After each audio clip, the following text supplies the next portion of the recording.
அஸ்ஸலாமு அலைக்கும். Welcome to my channel. நீங்கள் நம்ம சேனலை இன்னும் சப்ஸ்கிரைப் பண்ணலன்னா கீழே இருக்க சப்ஸ்கிரைப் ஐக்கானை கிளிக் பண்ணுங்கள். நம்ம வீடியோ உங்களுக்கு உடனுக்குடனே கிடைக்கும்.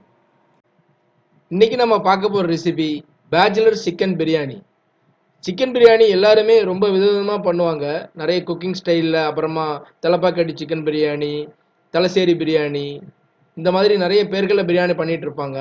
ஆனால் அந்த பேச்சுலர் சிக்கன் பிரியாணி நிறைய பேருக்கு ரொம்ப அத்தியாவசியமாக தேவைப்படும்.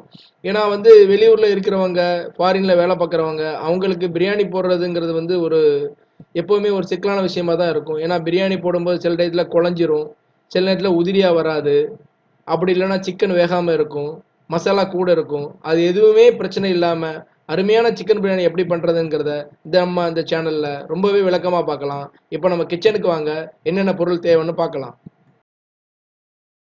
நான் இந்த பிரியாணி பண்ணுறதுக்கு ஒரு 2 வெங்காயத்தை ஸ்லைஸாக கட் பண்ணி வச்சுருக்கேன். அப்புறமா இது ஒரு 50 கிராம் தயிர், ஒரு 25 கிராம் இஞ்சி பூண்டு விழுது, ஒரு 2 பச்சை மிளகாய், கொஞ்சம் புதினா, கொஞ்சம் மல்லிக்கீரை, அப்புறமா இதில் ஒரு 1/4 கிலோ சிக்கன் எடுத்திருக்கேன்.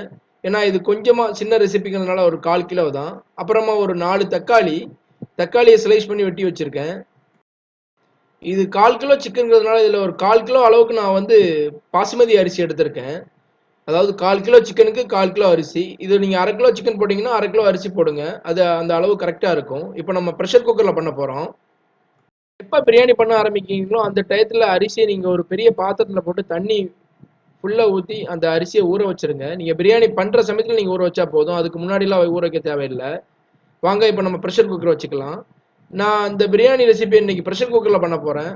ஸோ அதனால் ஓரளவுக்கு ஒரு 3 லிட்டர்லேருந்து ஒரு 5 லிட்டர் ப்ரெஷர் குக்கர் வச்சுருக்கேன். இதில் அப்புறமா இதுக்கு தேவையான அளவு நெய் ஃபுல்லாக விடணும்னு உங்களுக்கு அவசியம் இல்லை. தேவையான அளவு நெய் விட்டுட்டு அப்புறமா அதில் கொஞ்சம் எண்ணெய் ஆட் பண்ணிக்கோங்க. ஏன்னா நெய் ஜாஸ்தி விட்டிங்கன்னா அது ஒரு பிரியாணி தகட்ட ஆரம்பிச்சிடும். ஸோ அதுக்கு தான் நம்ம நெய்யும் எண்ணெயும் சேர்த்து மிக்ஸ் பண்ணுறோம்.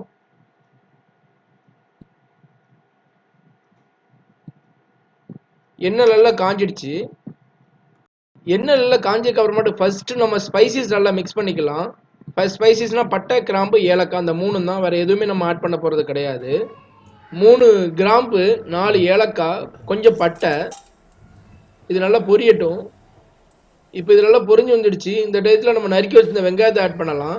வெங்காயத்தை ஆட் பண்ணும்போது எப்போவுமே நல்லா உதிர்த்தி விட்டு ஆட் பண்ணுங்கள். அப்போ தான் வெங்காயம் நல்லா அந்த கோல்டன் ப்ரௌன் ஆகும்.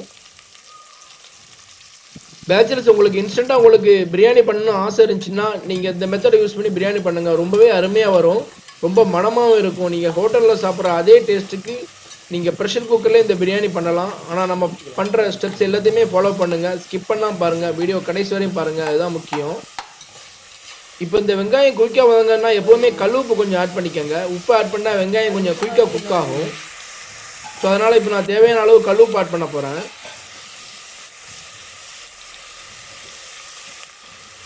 நீங்கள் எப்போவுமே குக் பண்ணும்போது கல்லுப்பு யூஸ் பண்ணுங்கள். கல்லுப்பு யூஸ் பண்ணுறது தான் குக்கிங்க்கு நல்லதும் கூட. நான் இதுக்கு தேவையான அளவு கொஞ்சம் கல்லுப்பு எடுத்திருக்கேன். இப்போ இந்த உப்பை வெங்காயத்தோடு ஆட் பண்ணிக்கலாம். வெங்காயம் கொஞ்சம் கோல்டன் ப்ரௌன் ஆகணும், அந்த அளவுக்கு வதக்குங்க. நான் பிரியாணி பண்ணுறதுக்கு மெயினாக நீங்கள் அந்த வெங்காயம் கோல்டன் ப்ரௌன் ஆகணும், அதுவரை நீங்கள் வதக்கி விட்டால் தான் வெங்காயம் ரொம்பவே அந்த ஒரு இனிப்பு சுவையோடு கிடைக்கும். பிரியாணியும் ரொம்ப அருமையாக நம்மளுக்கு வரும். பாருங்கள், இப்போ வெங்காயம் ஓரளவுக்கு எல்லாம் வதங்கியிருக்குது. அதாவது வெங்காயம் ரொம்ப கருகிராமல் அந்த நிறம் மாறணும், கோல்டன் ப்ரௌன் கலருக்கு, அந்த அளவுக்கு வதக்கி விட்டுக்கோங்க. இந்த ஸ்டேஜ் வந்துடுச்சு. இப்போ இந்த டைமில் நம்ம இஞ்சி பூண்டு விழுது சேர்த்துக்கலாம். நம்ம அரைச்சி வச்ச இஞ்சி பூண்டு விழுது பச்சை வாடை போகிற நல்லா வதக்கி விடுங்க. அப்போ தான் அந்த இஞ்சி பூண்டோட வாடை பிரியாணியில் ஜாஸ்தி இருக்காது. நல்லா குக்கான ஸ்மெல் பிரியாணியில் நல்லா மணமாகவே வரும். இதுக்கப்புறமா மசாலா ஆட் பண்ண போகிறோம். பிரியாணிக்குன்னு தேவையான மசாலா பார்த்துக்கிட்டிங்கன்னா ஒரு சின்ன டீஸ்பூன் மஞ்சப்பொடி, அப்புறமா காரத்துக்கு தேவையான அளவு காஷ்மீரி சில்லி மசாலா. இது நான் Kashmiri chilli masala 1 table spoon எடுத்திருக்கேன். உங்களுக்கு காரம் ஜாஸ்தி தேவைன்னா நீங்கள் இன்னொரு டேபிள் ஸ்பூன் கூட ஆட் பண்ணிக்கோங்க. அதுக்கப்புறமா இதில் பச்சை மிளகாய், மல்லிக்கீரை, புதினா எல்லாத்தையுமே நீங்கள் இந்த டைமில் ஆட் பண்ணிக்கலாம். தக்காளி, நம்ம இதுக்கு பிரியாணி மசாலான்னு எதுவுமே ஆட் பண்ணலை. இந்த மஞ்சள் பொடியும் சில்லி பொடியும் மட்டும்தான். ஏன்னா அந்த ஒரிஜினல் டேஸ்ட் இந்த மஞ்சள் பொடி சில்லி பொடியில் மட்டும்தான் வரும். நீங்கள் பிரியாணி மசாலான்னு கடைகளில் விற்கிது, அதை ஆட் பண்ணிங்கன்னா கண்டிப்பாக அந்த பிரியாணியோட டேஸ்ட் வராது. இப்போ தக்காளி கொஞ்சம் வதங்கட்டும், அந்த அளவுக்கு கொஞ்சம் வதக்கி விடுங்க. இப்போ இந்த டைம்ல நம்ம தயிர் ஆட் பண்ணிக்கலாம்.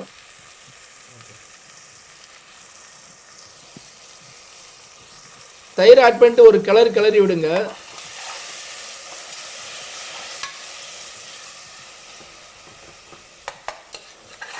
இந்த மாதிரி கிளறி விட்டதுக்கு அப்புறமாட்டு நம்ம இதுல சிக்கன் மீட் ஆட் பண்ணிக்கலாம். ஏன்னா நீங்க இந்த டைம்ல சிக்கன் மீட் ஆட் பண்ணாதான் அந்த தயிரோட சுவை அந்த சிக்கன்ல நல்லா இறங்கும். அந்த மசாலாவும் அந்த சிக்கன் நல்லா பிடிக்கும். நான் அந்த ரெசிபிக்கு பிராய்லர் சிக்கன் எடுத்திருக்கேன். உங்களுக்கு தேவைன்னா நீங்க நாட்டுக்கோழி கூட யூஸ் பண்ணிக்கோங்க. நாட்டுக்கோழின்னா கொஞ்சம் குக்கிங் பண்ண லேட் ஆகும். ஸோ அதனால பிராய்லர் சிக்கன் யூஸ் பண்ணுங்க. கொஞ்சம் குயிக்கா குக் ஆக சான்சஸ் இருக்குது. இப்போ இந்த ஸ்டேஜில் ஒரு லெமனை நம்ம ஜூஸ் எடுத்திருக்கோம். அந்த லெமன் ஜூஸ் அப்படியே இதில் ஆட் பண்ணிக்கலாம். ஸ்டெப்ஸை கரெக்டாக ஃபாலோ பண்ணி பண்ணுங்க. குக்கரில் பிரியாணி ரொம்பவே அருமையாக வரும். நம்ம இதுக்கு இந்த பிரியாணிக்கு ஃபர்ஸ்ட் சிக்கன் வேகிற அளவுக்கு ஃபர்ஸ்ட் தண்ணி வைக்க போகிறோம். தண்ணி வந்து எப்போவுமே ஒரு 1க்கு 1.5 அளவுக்கு தண்ணி வைங்க ப்ரெஷர் குக்கரில். அந்த 1க்கு 1.5 அளவில் ஒரு அந்த அரை அளவு தண்ணியை நீங்கள் சிக்கன் வேக வைக்கிறதுக்கு ஃபர்ஸ்ட் இந்த சிக்கனோட மிக்ஸ் பண்ணிக்கோங்க. நீங்கள் தண்ணி ஊற்றுனதுக்கு அப்புறமாட்டு இந்த சிக்கனை குக் பண்ணணும். ஸோ அதனால் குக்கரை மூடி போட்டு ஒரு 2 விசில் வரட்டும். ஃபர்ஸ்ட் அந்த 2 விசில்லே சிக்கன் ஓரளவுக்கு குக் ஆயிரும். இது நம்ம அந்த 1க்கு 1.5 அளவு ஃபுல் தண்ணி ஊற்றலை, அந்த அரை அளவு தண்ணி தான் ஊற்றிருக்கோம். ஸோ ஓரளவு தண்ணி இருக்குது. இந்த அரை அளவு தண்ணியில் குக்கரை மூடி போட்டு ஒரு 2 விசில் வச்சுக்கலாம். குக்கர் விசில் வர ஆரம்பிச்சிடுச்சு. இப்போ 2 விசில் வந்துடுச்சு. பார்ப்போம் சிக்கன் எந்த அளவுக்கு வெந்திருக்குதுன்னு. குக்கரை கொஞ்சம் மெதுவாக ஓப்பன் பண்ணுங்க. பாருங்க சிக்கன் இப்போ ஓரளவுக்கு வெந்திருக்கு. அந்த தக்காளி கூட ஓரளவுக்கு நல்லா குக் ஆகிடுச்சு. இப்போ இந்த டைமில் மிச்சம் இருக்க ஓரளவு தண்ணியை ஊற்றிக்கலாம். இந்த ஓரளவு தண்ணி ஊற்றுனதுக்கு அப்புறமாட்டு உப்பு கரெக்டாக இருக்கான்னு பார்த்துக்கோங்க. சில நேரத்தில் உப்பு கம்மியாக இருக்கும். ஸோ அதனால் தேவையான அளவு கல் உப்பு ஆட் பண்ணிக்கோங்க. அந்த டைமில் இதுக்கப்புறமா நம்ம ஊற வச்சிருக்க அரிசியை தண்ணி வடிச்சுக்கோங்க. நல்லா கொதி வந்துடுச்சு. நம்ம அரிசியை தண்ணி வடிச்சு எடுத்தாச்சு. இந்த அரிசியை அப்படியே ஆட் பண்ணிக்கலாம். இது ஒரு 5 நிமிஷம் குக் பண்ணுங்க. அந்த தண்ணி லைட்டாக வற்றணும். ஸோ அதனால் நல்லா கிளறி விடணும். அந்த அரிசி ஃபுல்லாக சிக்கனோட மிக்ஸ் ஆகட்டும். இந்த ரெசிபி ரொம்பவே ஈஸி தாங்க. இது பேச்சுலர்ஸ் அதுக்கப்புறமாட்டு கொஞ்சமாக சிக்கன் பிரியாணி பண்ணணும்னு நினைக்கிறவங்க அந்த ரெசிபியை ஃபாலோ பண்ணி பண்ணலாம். ரொம்பவே அருமையாக சிக்கன் பிரியாணி வரும். அந்த பாய் வீட்டு அதே சுவை அதே மனத்தில் அந்த பிரியாணி உங்களுக்கு கிடைக்கும். ரொம்ப ஈஸியான மெத்தடும் கூட. இப்போ பாருங்க அரிசி தண்ணியை பிடிச்சி இழுக்க ஆரம்பிச்சிருச்சு. இன்னும் கூட கொஞ்சம் இருக்கணும்.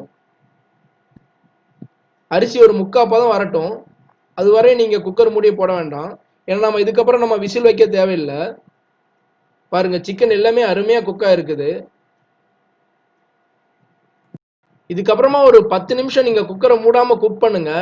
அந்த தண்ணி ஃபுல்லாமே வற்றணும். அப்படின்னா தான் அந்த அரிசி நல்லா குக் ஆகும். இப்போ நீங்கள் பார்த்தீங்கன்னா தெரியும், உங்களுக்கு முந்தின ஸ்டேஜை விட அந்த ஸ்டேஜில் தண்ணி இன்னும் கொஞ்சம் கூட வற்றிடுச்சு. இதில் நீங்கள் எந்த விதமான கலர்ஸுமே ஆட் பண்ணாதீங்க. கலர்ஸ் ஆட் பண்ணீங்கன்னா அந்த ஒரிஜினல் டேஸ்ட் கிடைக்காது. நீங்கள் ஆட் பண்ணியிருக்க மஞ்சள் பொடி சில்லி பொடியோட அந்த ஒரிஜினல் பிரியாணி கலர் கிடைக்கும். ஸோ அதனால் நீங்கள் எந்த விதமான ஃபுட் கலரிங்கும் ஆட் பண்ண தேவையில்ல அந்த பிரியாணிக்கு. இப்போ தண்ணி ஓரளவுக்கு வற்ற ஆரம்பிச்சிடுச்சு. அரிசியும் கூட 3/4 பதத்துக்கு வெந்துடுச்சு. இந்த ஸ்டேஜில் நீங்கள் வந்து ஒரு கிளறி விட்டுட்டு குக்கரை மூடி வச்சிருங்க. விசில் வரணும்னு அவசியம் இல்லை. குக்கரை நீங்கள் மூடி வச்சதுக்கு அப்புறம் மெயினாக பண்ண வேண்டிய விஷயம் என்னென்னா, ஒரு 5 நிமிஷம் நீங்கள் வந்து லைட் தீயில குக்கரை மூடி வச்சுக்கோங்க. தீயை அணைக்க தேவையில்லை. 5 நிமிஷத்துக்கு அப்புறமாட்டு தீயை அணைச்சிருங்க. நீங்கள் அதுக்கப்புறமா ஒரு 20 நிமிஷத்துக்கு குக்கரை ஓப்பன் பண்ணவே கூடாது. அதுக்கப்புறமா நீங்கள் அந்த குக்கரை ஓப்பன் பண்ணி பார்த்தீங்கன்னா பிரியாணி ரொம்பவே அருமையாக குக்காக இருக்கும். இந்த பிரியாணி ரொம்பவே உதிரியாகவும் கூட இருக்கும். இது ரொம்பவே உதிரியான அருமையான சுவையில் உங்களுக்கு இந்த பிரியாணி கிடைக்கும். இது இன்ஸ்டன்ட் பிரியாணியும் கூட, ரொம்பவே ஈஸியும் கூட. பேச்சுலர்ஸ் நீங்கள் உங்களுக்கு இந்த பிரியாணி பண்ணுறது ரொம்பவே ஈஸி. கடைகளில் சாப்பிட்ற பிரியாணியோட இது ரொம்ப ஹெல்த்தியும் கூட. மறக்காமல் நீங்கள் உங்கள் வீட்டு கிச்சனில் ட்ரை பண்ணி பாருங்கள். இந்த பிரியாணி ரொம்பவே அருமையாகவும் சுவையாகவும் ருசியாகவும் இருக்கும். இந்த ரெசிபி பிடிச்சிருந்துச்சுன்னா நீங்கள் மறக்காமல் ஷேர் பண்ணுங்கள், சப்ஸ்கிரைப் பண்ணுங்கள், கமெண்ட் பண்ணுங்கள், லைக் பண்ணுங்கள், ஷேர் பண்ணுங்கள். பக்கத்தில் இருக்க பெல் ஐக்கானை நீங்கள் மறக்காமல் கிளிக் பண்ணுங்கள். Thank you friends. வீடியோ கடைசி வரையும் ஸ்கிப் பண்ணாமல் பாருங்கள்.